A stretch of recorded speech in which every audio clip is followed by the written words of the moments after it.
Nga 17 Ogwokutaano mwaka 2007 ekibuga Kampala ne Uganda yonna byasaanukirwa ekiyongobero.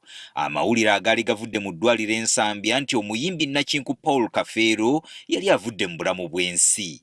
Kafeero yamanyika nnyo nga Prince Job Paul Kafeero, Golden Boy of Africa, nga n'olumu yeeyitanga maanyi ga njegere. Era olunaku lwe yafa ekibuga kyonna nga buli ayina akayimba ke k'amanyi ng'akamuumuunya olw'okumujjukira. Ebyaddirira kwali kukungubaga n'okumuziika wakati mu bitiibwa ebitasangika, wabula ekiseera ekyaddirira abantu ab'enjawulo baatandika okwesoowolayo nga batwala abaana be baalumirizanga nti ba mugenzi Paul Kafeero eyayimba akayimba akawalumba ezzaaya.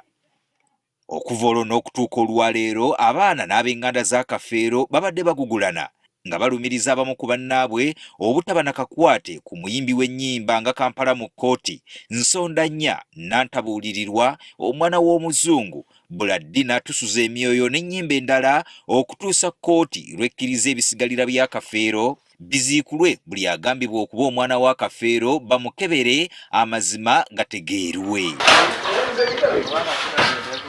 Kigambibwa nti enkaayana zino zaasibuka ku ngabanya y'ebyobugagga Paul Kafeero bye yaleka ku nsi, era nga waliwo abalumiriza bannaabwe okutwala eby'endola kubanga tebabangako baana ba Kafeero. Kati oluvannyuma lw'emyaka 19 nga bakaayana, olwaleero poliisi ng'ekolera ku biragiro bya kkooti egenze ku kyalo Masaba Nkokonjeru mu Kyaggwe mu Buyikwe disitulikiti okusimula ebisigalira bya Kafeero okusobola okukebera endagabutonde ya Kafeero oba ng'efaanagana n'ey'abantu bonna abagambibwa okuba abaana be. Omulimu guno gukulembeddwamu omusawo wa poliisi Dr. Moses Byaruhanga ng'ategeezezza nti kino kibadde kigwanidde okumalawo okubuusabuusa okubaddewo ate n'okugonjoola enjawukana eziriwo mu booluganda lwa Kafeero.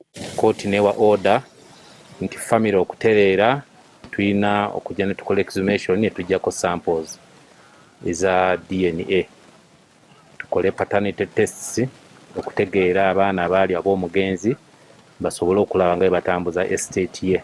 Nantongo Sitera omu ku baana ba Kafeero agamba nti ekikolwa eky'okuziikula kitaabwe wadde nga kikoleddwa mu bulumi, balina essuubi nti kwe kunnyonnyola okusembayo okusobola okusalawo eggoye ku bugulumbo bonna bwe balina mu nju ya kitaawe.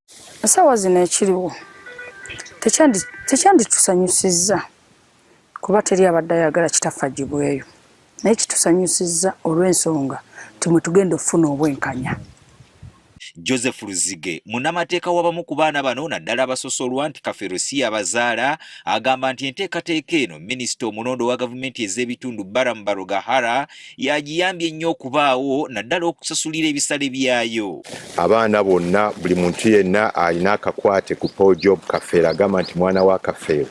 Olunaku olwokusatu Honorable Minister Baramu abategeezezza, nange mbakoowoola, olunaku olwokusatu mugende ku Police Analytical Laboratories newandege abajjeko samples ensonga eno esobole okuggwa. Enteekateeka ey'okuziikula Paul Kafeero abantu ab'enjawulo bagyogeddeko mu ngeri za njawulo. Kino ekiriwo essaawa eno kye bakoze zikisemba tuli baswavu nnyo kubanga bazze okuba omugenzi ow'ekitiibwa ayatiikiridde Uganda yonna ne bamukunamya. Kafeero teeka kiwandiko kigamba nti bannange abo abaana bomu saabazaala. Kafeero yafa bonna baana be. Omwana omu avaayo atya n'agamba nti abaana bomu si baana taata waffe Kafeero. Okukuba kw'omulwano ng'e kuba kuwemula. Turekeraawo okubaako sosolizimu, abaana buli omu abenga ayagala munne. Kye twagala abaana ba Kafeero tubamanye. Ebisigalira bya Kafeero n'omusaayi ebigenda okuggyibwa ku baana byakukeberebwa mu makeberero ga gavumenti ku lwokusatu lwa sabbiiti eno, ate sabbiiti ejja ebinaabivaamu bifulumizibwe sobole okuyambako okugonjoola enkaayana zino.